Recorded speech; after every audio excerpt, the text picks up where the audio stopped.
Today we sat down with Kroeze, runner-up on NBC's The Voice.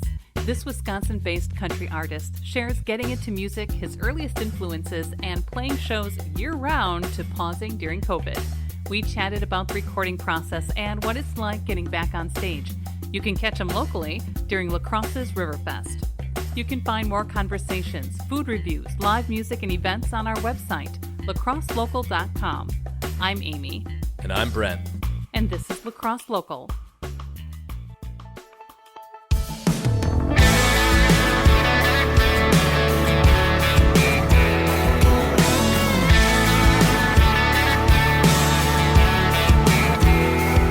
Somewhere right now there's a cold beer popping on the top of a drop tailgate.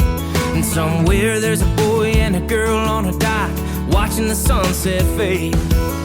Trucks in the mud, boats in the water. Days get long and nights get hotter. It's what these dark day memories are made of. Summer love, summer dreams. So I was born in Barron, Wisconsin. Born and raised. My dad always played guitar sitting around the campfire. I remember watching him play, 4 or 5 years old is kind of when I remember it for the first time. And, he had always had a guitar leaning in the corner of the basement that we weren't allowed to touch. And every time I had a chance, I'd sneak over there and strum the strings. Him and my mom could see that I was really interested in the guitar. And so they bought me one for my 6th birthday. And it was like a super cheap, like probably from like Sears or something. They didn't expect much. They just figured, it's kind of a toy guitar. And my dad said all of a sudden, he showed me how to play a couple of chords right away. And he put stickers on the fretboard to show me where my fingers would go. And then, they didn't think that it would stick necessarily. But then all of a sudden my dad was like, oh, he's actually like figuring it out. So was there always music around the house? What were some of your earliest influences? My mom's into music, but my dad's like really into music. He loved, mostly not as a performer or anything, just loved music. And he had a huge collection of cassette tapes. He had this huge stereo, like the triple stack deal. One of them had like a 32 band EQ and double tape decks and radio. And yeah, so I got that in my bedroom when I was like super young, and these huge speakers and then this giant box of cassette tapes. And so, I found like all of my stuff that I've learned to love, I guess, is like, I found super old classic country, like Hank Sr. and early Merle Haggard and Willie Nelson and all the classic stuff and Patsy Cline. And then also like Guns N' Roses, AC/DC, Nazareth. He kind of was into all that kind of music. So that box of cassette tapes was definitely a huge influence. Just looking into you and just pumping my head full of your music the past couple of days. Seems from 2015 and on until the pandemic, it sounded like you had a busy stretch, playing shows pretty much year round or every couple of days, and then you hit on The Voice. What was it like going from this sort of, what I saw as like a whirlwind tour to not touring at all? Yeah, kind of like wild. Especially like last, year, a little over a year ago now, like mid-April 2020, we're sitting here watching my calendar just like disappear. And I'm like, what are we going to do? It was just crazy. You tried to be optimistic. I'm like, oh, we'll be all right by June. And then June rolls around. Crap, well, maybe July. And, but yeah, this is just wild. It was stressful and yeah, it was hard to deal with, but, it could have went a couple different ways, but I tried to figure out, what can I do? Everyone's telling me what I can't do. What can I do right now? So I got into like the video editing and stuff and trying to stay more active on social media. If you can't go out and play for people, you got to try and do something to stay halfway relevant, I guess. Yes, I dove into that, did a lot of recording and made a lot of videos and stuff right at home and did a bunch of the live stream stuff, which was great right away. But man, there's just tough to perform, if there's no reaction from the crowd. It's tough to know what's working and what's not. And yeah.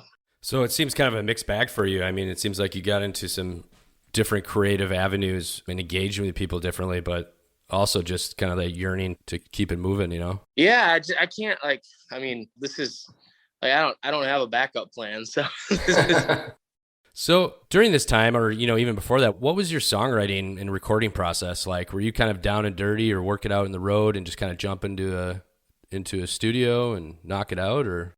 Yeah, man, that 2019 was crazy. You know, when I came off The Voice, we started booking shows and it got nuts fast. But yeah, I mean, so I've got some great musicians in my band and stuff, and we writing together with those guys. And if I had 3 days off, I'd go down to Nashville for 2 of them and write. And we recorded my whole record that I put out in 2019 in like, I think 3 days in Nashville. I mean, it was quick. I mean, we went down there and worked like 18-hour days to get it done. But yeah, where there's a will, there's a way, it's like temporary suffering for the benefit of having that done. But yeah, I mean, I would go down there, I would say at least a couple days a month for writing and recording or whatever. Yeah, the writing world is so crazy. Like there's, you do a co-write with one person and then they introduce you to another co-writer, and all of a sudden you've got all these people you can go write with, which is cool. Yeah, there's so many people there's guys down there that you'd never know their name, but they've written like 20 number ones, That's wild. Yeah. In terms of this, just reading up on you, in terms of music life, The Voice, what have you gotten out of this past 6-7 years? Well, a lot. I mean, it's kind of fairly successful career. I mean, especially for where I live and whatnot. I don't know that I could go back to doing what I did prior to The Voice, because that was brutal. Yeah, I mean, I was playing, 275 nights a year, and I was booking it all myself. And a lot of it was just solo shows, me and a guitar in the bar for 4 hours. And that's brutal. And it wears you down a little bit. I mean, one summer, I think it was summer of 2017. I've still got like my calendar books that I used to book with because it's fun to look back on. And the one summer I had, it was 93 shows through June, July, and August. Wow. Yeah. I had Monday off every week, and I would play Tuesday, Wednesday, Thursday, Friday, twice on Saturday, and twice on Sunday. Wild.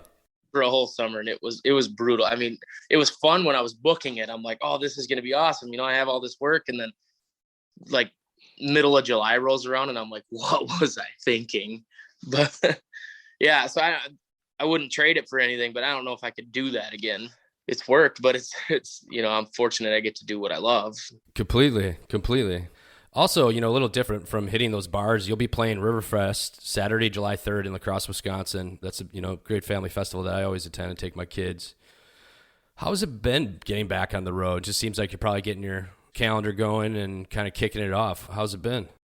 It's been like amazing, honestly. I think the way I can explain it is like, take your favorite thing you love doing, something you've worked your whole life towards and you absolutely love it, and then have it taken away for over a year. Like, you're going to be pretty excited to get that back. And I've never seen more energy from crowds, from the people attending.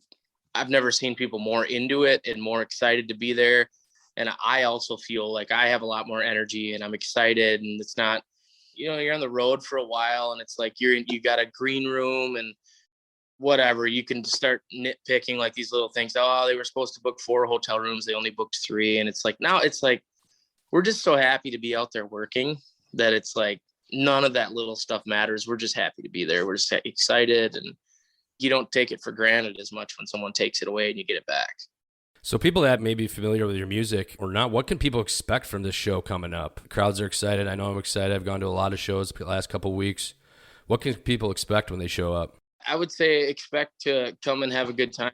Be ready to participate. I like to get the crowd into performance a bit and try to have fun. I don't know. I'm not, what you see is what you get. Sometimes I say stupid things and flub my words and say, whoa, that was, I don't know. I'm just kind of starting to get a little more comfortable on stage and whatnot. And just, I hope people leave feeling like they know me. I want it to feel like, I don't want it to feel like you're at a concert where you can't get out of your chair and get up and clap and hoot and holler. I want it to be fun. I know you're getting back on the road with touring, but what's next for you? What are you excited for in, 2021 or even 2022? Is there anything coming out? Yeah. I've got a few more singles that I haven't released yet. Pretty excited about that. We're pushing another one to country radio right now. Summer Song is out on country radio. And then we released a song called Tie a Knot on like Spotify and Apple Music and stuff. Excited about those. And I've got a couple good singles. I think one will probably come out this fall and maybe one more in the winter. And then, I'll probably be either fall or winter again this year that I'll go back to Nashville and record another record. Yeah. And just kind of keep moving forward. It's hard to put concrete goals on it because I don't know what's going to happen, but as long as I can keep playing music and keep making these baby steps and, keep this thing rolling, I'll be happy. I mean, to be honest, a lot of people look at me like a crazy person because I still live in northern Wisconsin, but like I love my life exactly how it is right now. If I can keep this going, I'm happy. People come check you out at Riverfest in La Crosse Saturday, July 3rd. If they want to find out more, check out some music, what's the best avenue for them to go to? Instagram, Facebook. We've got chriscruzemusic.com. Yeah, Spotify, Apple Music. Pretty much I try to put the music out like everywhere possible, even free on YouTube, because not everyone's got a subscription to one of the premium platforms or whatever. So it's definitely available everywhere. So you can follow me on Instagram and Facebook and probably see me be goofy and dumb,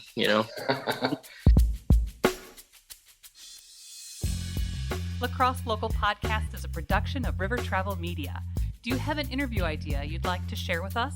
Message us on Facebook at La Crosse Local. Find out more about us at lacrosselocal.com, and you can subscribe to the La Crosse Local Podcast on your favorite podcast app. If you like us, rate us 5 stars. We appreciate it.